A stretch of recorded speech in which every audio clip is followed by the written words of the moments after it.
Good day, and thank you for standing by. Welcome to the Concentrix Fiscal Fourth Quarter 2023 Financial Results Conference Call. At this time, all participants are on a listen-only mode. After the speaker's presentation, there will be a question-and-answer session. To ask a question during the session, you will need to press star 11 on your telephone. You will then hear an automated message advising your hand is raised. To withdraw your question, please press star 11 again. Please be advised that today's conference is being recorded. I would now like to hand the conference over to your speaker for today, David Stein. Please go ahead. Thank you, Lisa, and good evening. Welcome to the Concentrix Fourth Quarter Fiscal 2023 Earnings Call. This call is the property of Concentrix and may not be recorded or rebroadcast without the written permission of Concentrix. This call contains forward-looking statements that address our expected future performance and that by their nature address matters that are uncertain. These uncertainties may cause our actual future results to be materially different than those expressed in our forward-looking statements. We do not undertake to update our forward-looking statements as a result of new information or future expectations, events, or developments. Please refer to today's earnings release and our most recent filings with the SEC for additional information regarding uncertainties that could affect our future financial results. This includes the risk factors provided in our annual report on Form 10-K and in our other public filings with the SEC. Also during the call, we will discuss non-GAAP financial measures, including free cash flow, non-GAAP operating income, non-GAAP operating margin, adjusted EBITDA margin, non-GAAP net income, non-GAAP EPS, and constant currency revenue growth.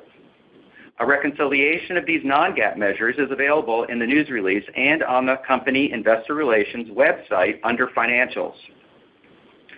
With me on the call today are Chris Caldwell, our President and Chief Executive Officer, and Andre Valentine, our Chief Financial Officer. Chris will provide a summary of our operating performance and growth strategy, and Andre will cover our financial results and business outlook. Then we'll open the call for your questions. Now I'll turn the call over to Chris. Thank you very much, David. Hello, everyone, and thank you for joining us today for our fourth quarter and fiscal year 2023 earnings call. It was an incredibly exciting year in which we believe we made the right investments and focused on strengthening our fundamentals. We are excited about the opportunities that are in front of us now with a larger footprint, expanded marquee client base, and more geo-diversified business with the ability to deliver advanced technical solutions at scale. Our 2023 revenue increased 12.5% on an as-reported basis, including approximately 9% from Webhelp. We are excited about the cross-selling traction that already started in the fourth quarter, that while small, had clients from either side of the combination generating revenue that neither company would have been able to participate in prior to coming together. On a non-GAAP basis, our operating income increased 14.2%, and our adjusted EBITDA margin was up 30 basis points to 16.6%. We were very pleased with our free cash flow increasing 8% for the year. Throughout 2023, we also made great progress in evolving our solution offerings by developing multiple new intellectual property initiatives for both internal and external consumption that will allow us to be more integrated into client environments while also reducing our operating costs. A few examples of these initiatives include our internally developed CNXC product, allowing our game changers to be more productive by automating tasks with built-in AI, and is now deployed on more than 220,000 desktops, hitting our goal we mentioned in Q3 of deploying to approximately 80% of our legacy operations. We continue to expand the deployment of CNXC across our new footprint and intend to upgrade the platform to Gen AI in the next 2 quarters. Our Training CX suite has gone through a massive upgrade this year, being rebuilt on Gen AI and training over 100,000 game changers in 2023. It's creating more intuitive and interactive engagement and accelerating their speech proficiency, a tool that has gained interest from clients to use in-house based on our results. Our Smart Suite, which we just started to roll out, is almost up to 35,000 desktops. Through real-time assistance, self-coaching, and faster access to personalized knowledge management, the set of technologies has delivered double-digit improvements in key metrics like AHT and NPS, all built on GenAI. These internal tools are in addition to the external cloud and software partners we have used to deliver services to our clients.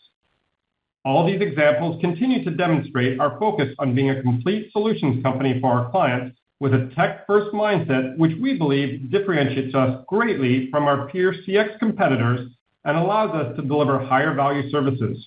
In 2023, our innovation and complete automation of transactions or partial processes hit an all-time high, which drives higher value to our clients and more efficiencies for us. Turning to the fourth quarter, our team continued to deliver excellent service for our clients while making considerable progress with the initial integration of the Webhelp business, which I'll talk about in a bit. We met several financial and operating milestones in the fourth quarter, which Andre will review in more detail, but at a high level, revenue increased 36% as reported and grew over 3% on a pro forma constant currency basis in the quarter. We also delivered record fourth quarter non-GAAP operating income and adjusted EBITDA up 37% and 40% respectively. These improvements are as a result of solid growth in Europe, Asia, and Latin America, with increased movement to offshore and nearshore operations, as well as continued delivery efficiencies, some delivered from the tools that I highlighted earlier. I'm also pleased that we continue to grow in each of our key verticals, as well as in our Catalyst, B2B, and specialized healthcare areas. We have invested in a new strategic and consultative set of seller capabilities that will allow us to deliver our Sell as One initiative, which focuses on selling complete end-to-end transformational solutions in larger enterprise deals, with a sales pipeline that currently stands at over $250 million of annual contract value, created all within Q4. Clients continue to appreciate both our advanced services and technologies and our extensive global reach. Our wins this quarter included a broad range of clients across verticals and delivery regions, providing a full spectrum of services. A few examples of those wins. An international money transfer company experiencing exponential growth sought a partner for high-risk compliance operations. We are now providing anti-money laundering and fraud prevention services for this client. The solution includes a European Center of Excellence with skilled experts and fintech leadership. The second phase of this project will launch later this quarter, leveraging capabilities of the combined business, including advanced technology from Catalyst and our Know Your Customer platform that came from Webhelp. A premier mental health clinic faced the challenge of establishing consistent practices for customer access. We are providing a comprehensive solution involving a modern curriculum, cloud contact center services, our AnyPath solution, CRM integration, and generative AI-driven functionality. Our solution is streamlining processes, increasing efficiency in scheduling and referrals, and empowering the team to significantly enhance the overall customer experience in mental health. Another healthcare management company sought best-in-class capabilities and transformative solutions to navigate the complex system for assisting members with provider selection and insurance inquiries. Within 30 days, we started to integrate the technology stack, perform the CX assessment, and quality assurance review. This is helping to revolutionize and evaluate overall member experiences for the client. Finally, an automotive manufacturer faced challenges managing multiple vendors. Our Catalyst team leveraged our intelligence operational capabilities for compliance and best practices, and developed strategic IT services that implemented dashboards, reporting, and robotic analysis solutions. The solution marked a significant step forward towards their achieving higher efficiency and innovative automation within their business. Based on the reception from clients and our pipeline of opportunities that combine the capabilities of Concentrix Catalyst and our core CX operations, it is evident that our strategy is working. Our clients view the combination of deep domain expertise, digitally enabled global delivery, and our ability to invest in secure, adaptable, scalable technology as key differentiators. Our unique approach to intentionally infuse digital technologies and analytics continues to drive sales wins. Turning to our Webhelp transaction, this marked a significant milestone in the evolution of our company.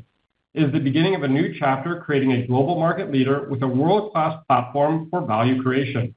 We now offer one of the most robust, well-balanced global footprints in the industry. The combination of the two companies broaden our technology and AI solutions in multiple high-value verticals, strengthening our end-to-end value proposition and adding significant new consulting, technology, and operating capabilities in Europe, Latin America, and Africa. The integration of the two companies is progressing smoothly and is contributing as anticipated. Throughout the quarter, we achieved significant integration milestones. Examples include the start of successful migration of over 30,000 new staff to our HR systems and starting the sales management practice and establishing the global leadership structure. We are thrilled with the talented staff and the strength of our combined execution.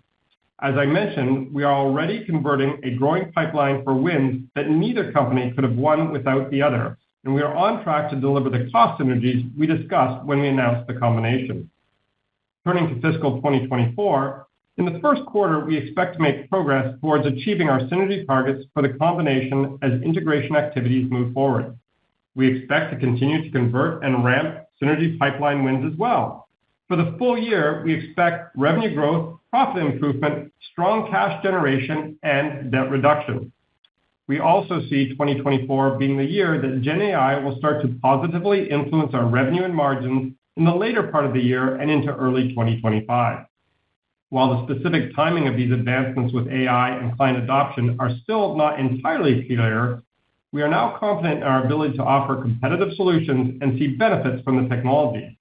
While our clients are taking time on their AI adoption, we're seeing tangible benefits with our own use cases and will continue to invest in these investments to make us more efficient and offer a higher level of service to our clients ahead of returns for the next few quarters. We see immense potential in the emerging technology that can intelligently act on customer intent to improve the customer experience and are building out new capabilities and services to take advantage of the market as it develops.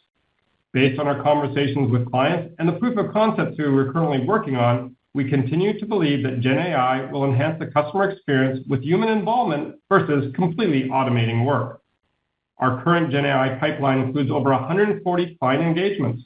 While the majority of these projects revolve around proof of concepts, a few projects have transitioned to the run or managed services phase. The use cases that are gaining traction relate mostly to our technology, allowing our game changers to be more productive and more personalized engagement specific to the end customers. A few relate to completely automated services, replacing low-value work, while we generate more managed services type of revenue for supporting the technology and the environment.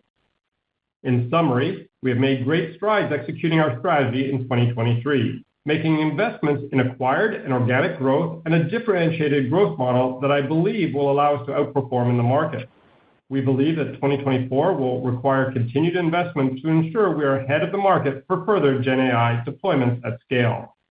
Finally, I want to acknowledge the collective strength of the team we've built and thank them all for their adaptability and commitment to execution in the evolving industry. Their dedication and hard work has positioned us as a formidable force in the market.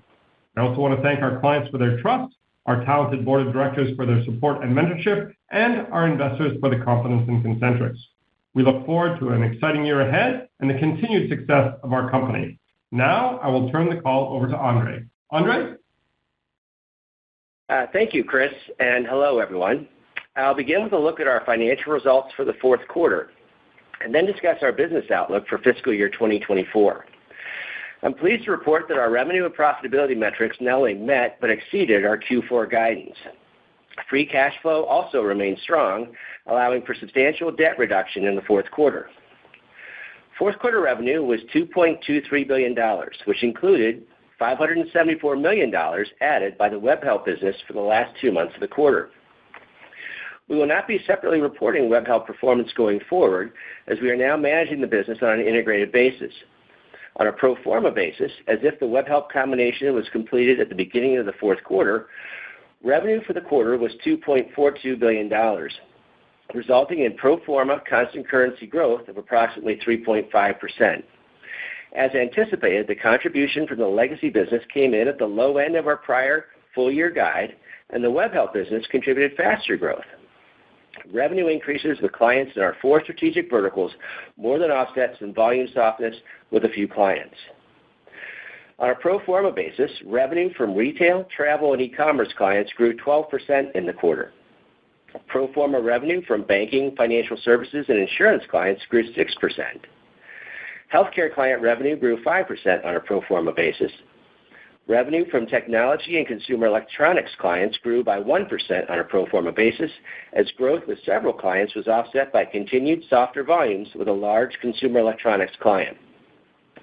Continuing trends from earlier in the year, pro forma revenue from communications and media clients decreased by 3%, and revenue from clients in our other vertical decreased 6%. While we grew on a pro forma basis with 14 of our 20 largest clients, softer volumes with a handful of consumer electronics, retail, e-commerce, and communications clients remained a headwind. Turning to profitability, non-GAAP operating income was $341 million in the fourth quarter, up $93 million compared with last year. Our non-GAAP operating margin was 15.3%, up 20 basis points from the fourth quarter last year. Adjusted EBITDA was $398 million, up $113 million compared with last year. Our adjusted EBITDA margin was 17.8%, up 40 basis points from last year. This margin progress reflects profit flow-through on revenue growth, efficiency gains across our operations, and early attainment of synergies from the Webhelp combination. On a pro forma basis, as if the Webhelp transaction had closed at the beginning of the prior year's fourth quarter, profitability metrics would have been as follows. Non-GAAP operating income of $365 million, up $22 million compared with last year. Non-GAAP operating margin of 15.1%, up 50 basis points from the prior year. Adjusted EBITDA of $429 million, up $28 million. And adjusted EBITDA margin of 17.8%, up 70 basis points from last year. The large swing in our reported other expense line in the quarter was mostly due to items associated with the Webhelp combination. These included a $16 million increase in the fair value of contingent share consideration related to the combination and $13 million in net foreign currency losses. We believe that these items do not reflect the underlying health of our operations, and future changes in the fair value of contingent share consideration and foreign currency movements are not predictable. Accordingly, we have adjusted our non-GAAP net income and non-GAAP EPS metrics to exclude these items. Going forward, our reporting of non-GAAP net income and non-GAAP EPS exclude the change in fair value of contingent share consideration related to the Webhelp combination and net foreign currency gains and losses. We believe that this change removes confusion in the reported non-GAAP net income and EPS results and more closely aligns our reporting with investors' expectations. This measure is also on a consistent basis with how we provided non-GAAP EPS guidance for the fourth quarter. The presentation for all prior periods has been updated to reflect this change. Non-GAAP net income was $213 million in the quarter, compared with $146 million last year. Non-GAAP EPS was $3.36 per share, compared with $2.80 per share last year. GAAP results for the fourth quarter of 2023 included $40 million in expenses related to the combination and integration, $97 million in amortization of intangibles, $24 million in share-based compensation expense, a $16 million change in the fair value of contingent share consideration, $13 million in net foreign currency losses, and $3 million in imputed interest related to the seller's note issued in connection with the combination. Turning to cash flow, cash generation from operations in the fourth quarter totaled $229 million, and capital expenditures were $65 million. This resulted in free cash flow of $164 million, including $40 million of transaction and integration costs related to the combination. This is within our guidance range for the quarter, which excluded the transaction and integration costs. For the full year 2023, we achieved our expectation of more than $500 million in free cash flow, excluding transaction and integration costs associated with Webhelp.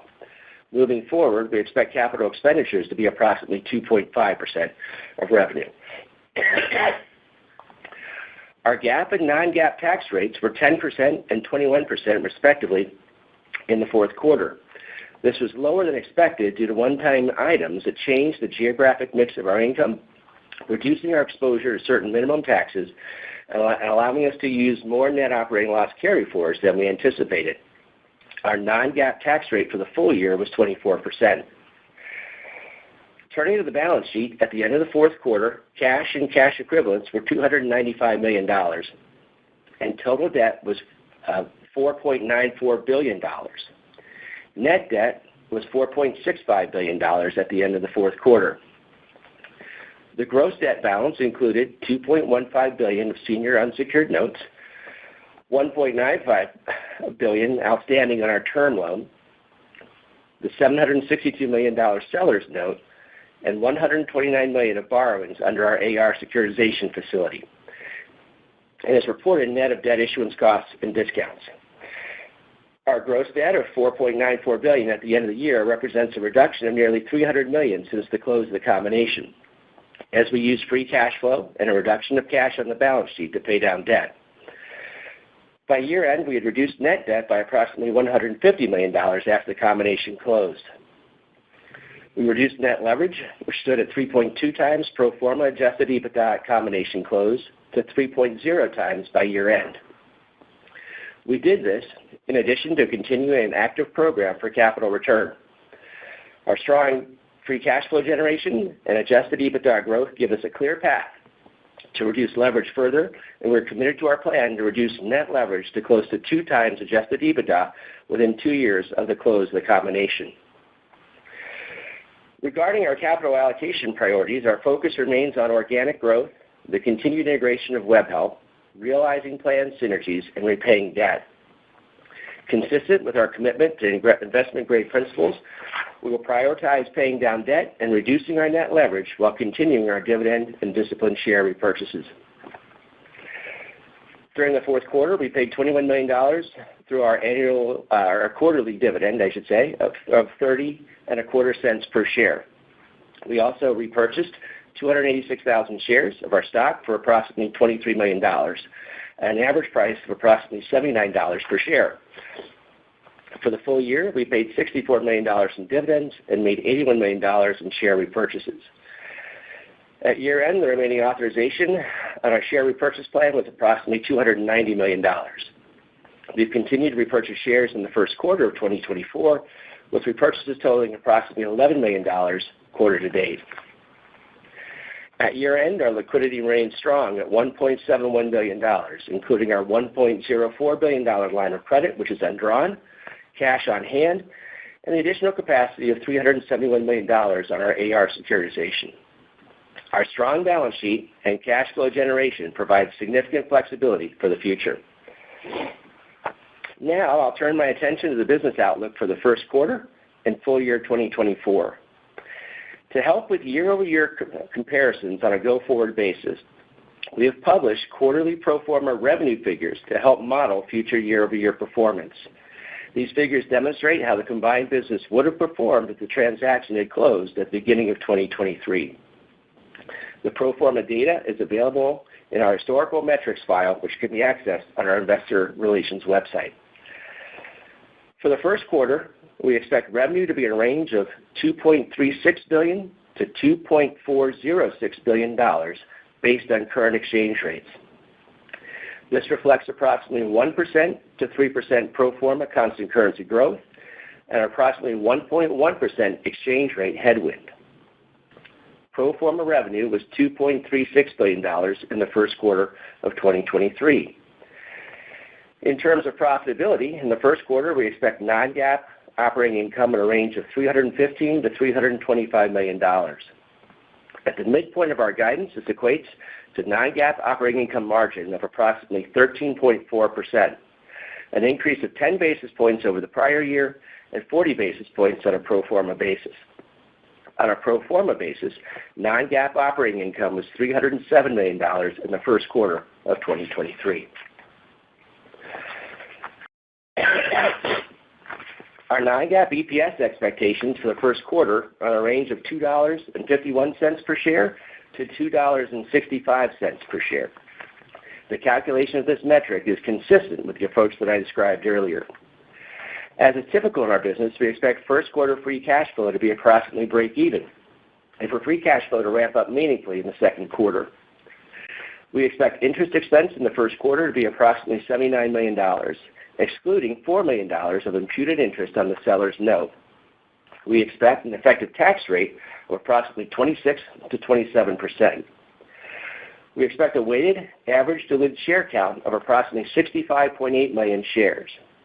Consistent with prior periods, our non-GAAP diluted EPS calculation follows the two-class method, allocating earnings between common stock and participating securities. For the first quarter, we estimate that about 4% of net income will be attributable to participating securities, and about 96% of total net income will be attributable to common shares. Moving to our outlook for the entire year, we expect 2024 revenue to be in the range of $9.51 billion to $9.70 billion for the full year. This reflects approximately 1 to 3% pro forma constant currency growth, and our revenue expectations net of a 70 basis point exchange rate headwind. Pro forma revenue was $9.49 billion for the full year 2023. Our full-year profitability expectations include non-GAAP operating income in a range of $1.39 billion to $1.45 billion. At the midpoint of the range, this equates to a non-GAAP operating margin of 14.8%, an increase of 60 basis points over the prior year and 90 basis points on a pro forma basis. Our guidance for the full year reflects our confidence in achieving our year one synergy target of $75 million. For context, our current achieved net synergy run rate is approximately $55 million on an annualized basis. Pro forma non-GAAP operating income was $1.32 billion for the full year 2023. Our non-GAAP EPS expectations for the full year are in the range of $11.69 per share to $12.50 per share.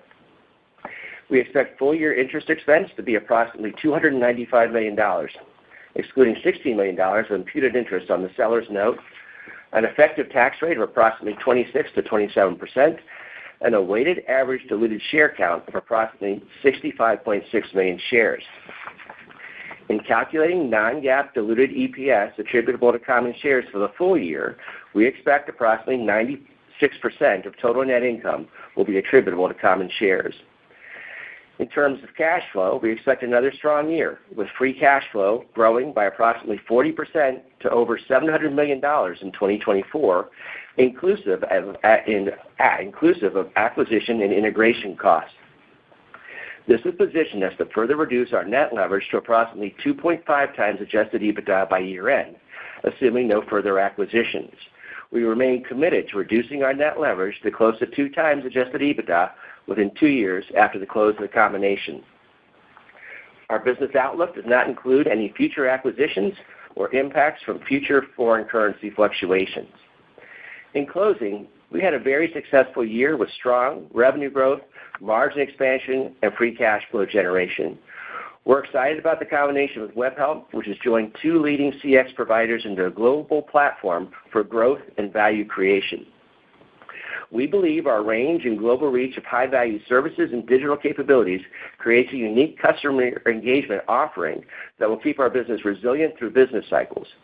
We look forward to another year of growth and value creation. With that, operator, please open the line for questions. Thank you. As a reminder, if you would like to ask a question, please press star 1 on your telephone and wait for your name to be announced. To withdraw your question, please press star 1 again. Please stand by while we compile the Q&A roster.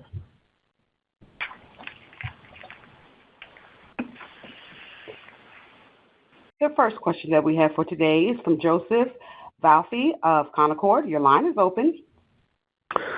Hey, guys. Good afternoon. Nice to see strong results here for the end of the year. Just wanted to maybe drill down a little bit on your guidance philosophy here for the coming fiscal year and any assumptions you have on changes in the macro relative to where you are on that revenue guide, and then I'll have a quick follow-up. Sure, Joe. It's Chris, and then I'll pass to Andre if he's got follow-up comments. The way we look at 2024 evolving is similar to 2023. We don't expect there to be a sort of seasonal peak in Q4. We expect retail and e-commerce continuing to be somewhat muted, primarily driven by the macroeconomic conditions. Similar with consumer electronics, we're seeing that as relatively muted. And so we see it as being that consistency through the course of the year. We do see us being able to deploy more of our generative AI solutions internally through the course of the year that will add to some better productivity gains.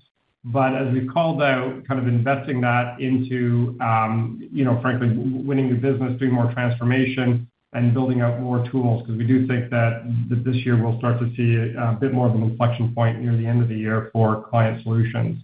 That will mute a bit of growth, but that's more of the back half of the year is the way we are looking at it. Got it. And then and maybe you could compare and contrast maybe the cadence of momentum between kind of core Concentrix and then WebHelp. I know they're kind of integrating, so it may be harder to do at this point, but how, is there a way to kind of, give us a little more color into those two sides of the business? Thanks. Yeah, Joe, it's pretty integrated even now as we speak. As we talked about, we've already won deals. What I'll tell you is that the WebHelp business has brought us more kind of nearshore and offshore capabilities for our Europe business. And so clearly our goal over the next year is to drive more business into higher profit nearshore and offshore regions than sort of continental Europe for some of the business that we're doing. The WebHelp business also brings us more e-commerce clients that are and travel clients within the market, and that's a global comment. They have clients in Latin America and Europe and Asia in those categories. And frankly, that has been a fairly successful and high growth area for us, and so that's nice to see. And then lastly, in some of the newer capabilities that we're bringing on board, like the AML and KYC activities that we called out as some of the wins that we've got, we expect to see some good wins from that. But the general like-for-like core business is very, very, very similar. It really brings us the additional footprint and additional marquee clients that we were after. Yeah, I think it's fair, Joe, to say that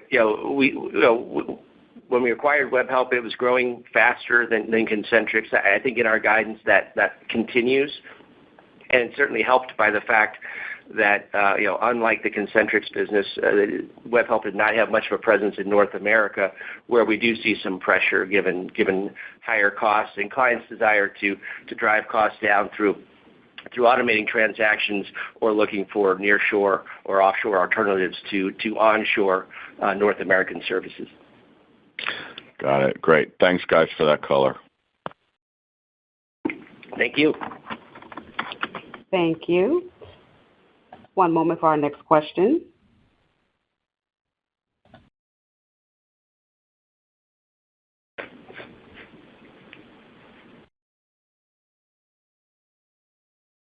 And our next question will be coming from Vincent Colicchio of Barrington Research. Your line is open. Yeah, Chris, my congrats on a good quarter. I'm curious, how significant are the revenue synergies that are baked into your guidance? Yeah, to be quite honest, Vince, are quite conservative. We as we talked about when we announced the deal, we did not count on revenue synergies. That was sort of additional extra. We were more focused on hitting from a cost synergy perspective as we looked at the numbers. What I will tell you is that normally it takes 6 to 8 months before we start to see real kind of material opportunities that come from bringing two businesses together. We were very happy and surprised that we got a few small deals done within the fourth quarter, but I wouldn't overread into that. I still think it's sort of that 6 to 8 month window before it becomes more material, and we haven't really looked at that within our guide for the year. And then, have you baked in? Do you have any concerns about client losses due to increased revenue concentration? I know there was not a lot of overlap between the two firms. Yeah, there wasn't a lot of overlap between the two firms, which is what really interested us. We haven't had any feedback from clients that we're over-indexed with any of them. In fact, a few that we thought we were going to be touching that threshold, actually we've done well with in terms of finding new opportunities. So that hasn't been a concern. That's all so far, and we don't see anything in the horizon. And last one for me, you had referred to, leveraging AI for productivity purposes as the main driver for you, and not seeing it as a labor substitute. Could you give us your latest thoughts on the latter? Yeah, for sure. So we've got a lot of POCs in place with clients, well over 140, and it's sort of growing on a weekly, monthly basis. And what we're finding is that clients are very hesitant, not to say that this won't change, but very hesitant to have fully automated Gen AI solutions, I'll call it in the wild, dealing with customers with no human intervention or no human checks. And there's a lot of reasons for that, which we can go through, but that's still the overwhelming sentiment. And so where people are looking at it to drive the best benefit is where it's helping, whether it's their staff, our staff, the enterprise's staff, be more productive and being able to deliver a differentiated personal service to the customers that they're engaging with. That's where we see sort of the big push. And every time we talk about sort of some things that are fully automated, we tend to get the clients who are saying, no, that's not where we're at right at the moment. That's well down the pipe. And so we're not only building the tools internally for ourselves because we're seeing the benefit, but that's where we're also seeing clients focus their efforts is kind of making themselves better and more productive than sort of complete automation of work. Okay, thank you. Thanks, Vince. Thank you. One moment for the next question. And our next question will be coming from Divya Goyal of Scotiabank. Your line is open. Good afternoon, everyone. It's a great quarter. I just wanted to build on to this AI question. So you talked about the proof of concepts that you're deploying with the clients and trying to assess the productivity gains. Have you been and what sort of internal AI deployments are you looking at or considering? And do you think that can broadly bring the productivity gains within your organization and help you with an improved operating margin? Yeah, we do. I mean, we see a lot more tools that we can build internally to drive better productivity across our enterprise. And what we're seeing is that where we can either get information, large quantities of information, think healthcare, think banking, wealth management, even very complicated tech support, even complex case management with travel and transportation, where we can take huge quantities of information and boil it down and put it into a personalized format and deliver it to a customer, there's big productivity gains that we're seeing within that base. Then if you look at how we can actually take the interactions and then analyze the interactions and provide feedback back to our game changers, the name we call our staff, is that the productivity and uniqueness that we can deliver to each individual is something that, frankly, we couldn't do in the past without scaling up significant number more of QA and labor and coaches and everything else that goes along with it. So we see some really big benefits from that perspective. And in terms of complete automation, we talked about we have a few that we've put in place that are complete automated Gen AI experiences. They're on very small LLMs. They're very controlled LLMs. And what we're seeing as our revenue model is, we're providing the managed services, we're providing the data ingestion, we're providing the management of those LLMs. And the clients are very cautious about putting them on small transaction queues and really controlled and locked down, so there's no hallucinations and nothing goes wrong. At those small queues, there's not as much productivity that you get, but it's definitely something that we're continuing to push. That's helpful, Chris. Maybe I'll ask another question, and I know you spoke about it at the time you announced the Webhelp acquisition, but now that the company has been acquired for almost a quarter, and you've been obviously integrating it. What are some of the key growth geographies that you see? And then I wanted to further kind of understand how's the broader LATAM integration going, and do you see significant upside coming from the LATAM integration in the shorter term, given the growth being discussed across LATAM region in general? Yeah, for sure. So just kind of set the stage a little bit. The Concentrix business was growing faster in Asia and Europe than it was in North America, and we felt that we were underperforming in Latin America. And one of the things that we were really excited about was that it gave us faster growth market in Europe with the Webhelp combination. We are combining with a very, very, very strong team within Latin America. And then our Asia team continues to perform very, very well, as Andre called out. So from a faster growth geography perspective, think nearshore Europe, think Africa is kind of higher growth avenues for us and more profitable growth than what we were able to achieve since we just didn't have that footprint. From a Latin American combination perspective, very, very, very strong execution team in Latin America now with the combination of the two businesses coming together. And we see the growth not only in new opportunities taking from North America into the Latin American market, but also in some domestic Latin American markets that we've historically done very well in. And together, we think we'll do even better in. Think Brazil, think Colombia, think Peru, think a few other markets, Mexico, that we now have the ability to do both that local engagement business as well as the global business from the nearshore market within North America. So quite excited from that perspective. That's great. If I may just ask. I was just going to add, go ahead, Andrew. I was going to add, Chris, some really strong technology capabilities, frankly, digital capabilities in that LATAM team that are very, very key to helping us grow that domestic market practice throughout Latin America. So just another great thing that we found in Latin America as we brought the two businesses together. That's helpful, Andre. Just one last question here on the pricing environment. So over the last few quarters, there has been this increased consolidation. Obviously, Webhelp and Concentrix consolidated. Do you see any significant scale benefits? And have you seen a significant change in the pricing environment given the broader macro and how things have trended? Yeah, that's a good question. I'd answer by saying that right now the market is quite competitive. And what we're seeing is on top of every client's mind is reducing costs. And to some, that is total cost of ownership. Some that is simply a pricing exercise. And we are seeing competitors in some commodity work and some kind of higher volume, easier to move work being very, very, very aggressive from a pricing perspective.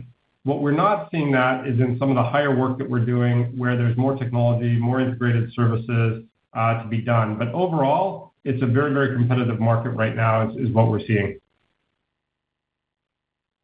That's helpful. I'll pass the line. Thank you both. Thank you. Thank you. Our next question will be coming from Ruplu Bhattacharya of Bank of America. Your line is open. For the first one, Chris, can I ask you about the general operating environment? Can you talk about deal sizes, the sales cycle, and you haven't. I didn't think you mentioned the new economy client growth. I mean, if you can talk about that and what really has changed in the last 90 days from an operational standpoint. So a couple of things, Ruplu. Just in terms of timing of deals, the standard deals that we're doing, there's really been no change in timing. They tend to follow the same pattern that we've seen for the last number of quarters. Obviously, we're focusing on some of the big transformational deals that we talked about. We formed a new team around sort of big deals. We expect those to take a lot longer. Historically, they can take a fair bit longer, but they're stickier, longer-term contracts, and frankly more profitable. And so certainly we're putting more effort into that.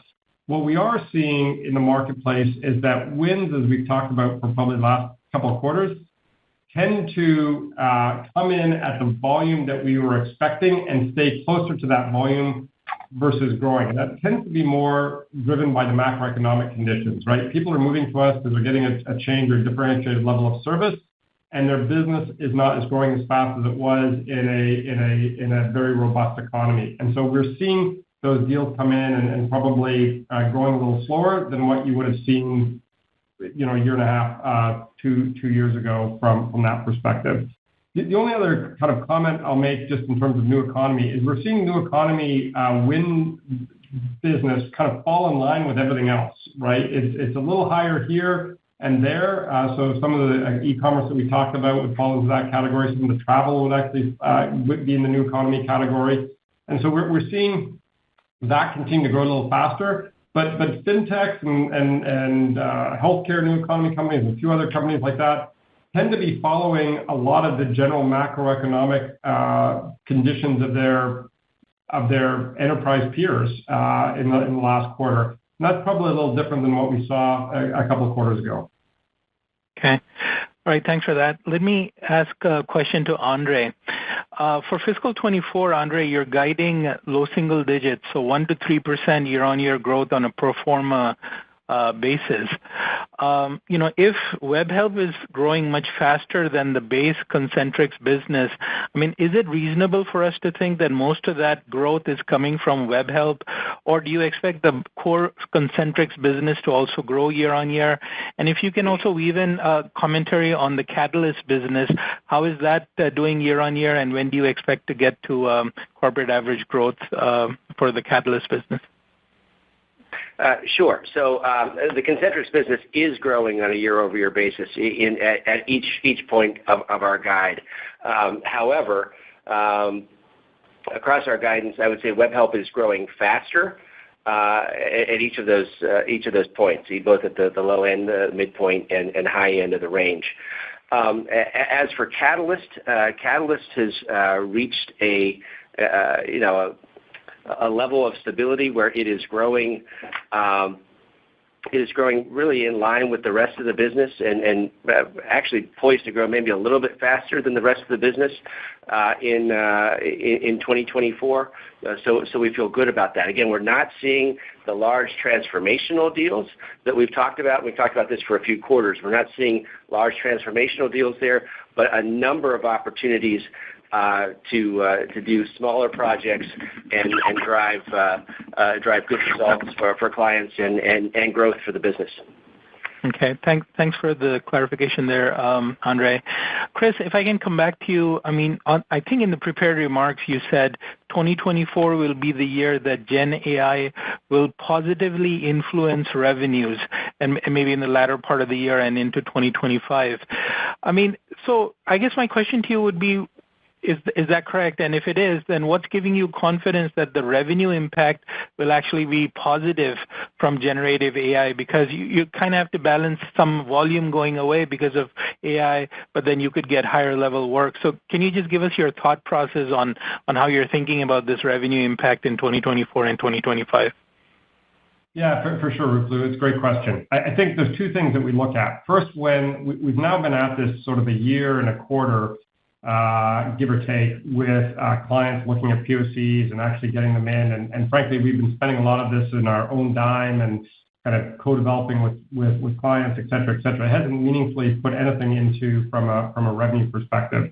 And so it's been not a drag, but it's just been an investment that we've been making. And we start to see near the end of 2024 where there's enough momentum that we think these things will start to go into more production, that where it's chargeable, that we'll start to see, or more chargeable, that we'll start to see sort of the benefits of that. And in the POCs, we are seeing where we're driving revenue, and we're starting to develop all these new levels of service for generative AI. Whether it be from different types of content tagging and content management, whether it be from how we implement the LLMs, whether it be from how we manage the LLMs, whether it be from kind of the annotation of the data, whether it be from the analytics and supporting the application layer that integrates into it, and then running it, because you have to continue to tune these LLMs. We're starting to see all this new opportunities for revenue that's coming out that will offset some of the decline that you'll get from people being more productive with the technology being put in place. And so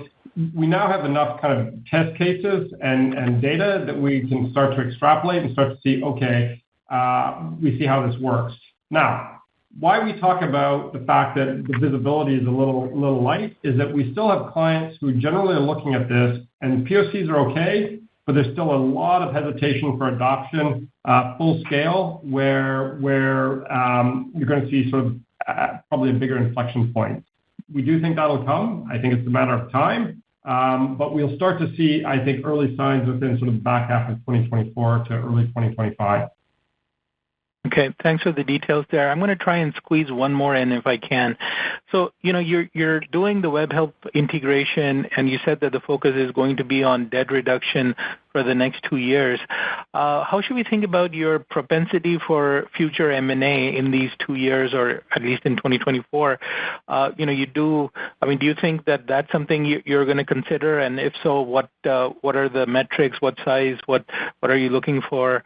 And if you can just give any thoughts on inorganic growth in the near term.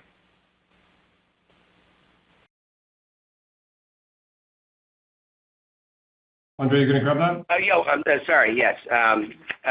So obviously, Ruplu, the real focus is on paying down debt. And so I don't think we would say never as it relates to smaller or tuck-in type M&A. Obviously, we want to keep investing in the business, but anything that we do will be consistent with the investment-grade principles that we've outlined and our desire to get that net leverage close to 2 times within the 2-year period of post-transaction close. So what would we look? What would we look to acquire? I think it would be, again, a tuck-in nature, could be a domain expertise, technological expertise in a certain area, but again, would be relatively small and not something of scale such as what we've done with WebHelp. Chris, anything you'd want to add there? No, I agree, Ruplu. As we've talked about, it's really about domain expertise, it's about technology, and it's about furthering our differentiated value proposition. And so we're focused on kind of making sure that we keep to our investment-grade principles and enhancing the business if we have the opportunities from an M&A perspective in those areas. Okay. Thank you for all the details. Appreciate it. Sure, Ruplu. Thank you. Thank you. And there are no more questions in the queue, so this does conclude today's conference call. Thank you all for joining. You may now disconnect.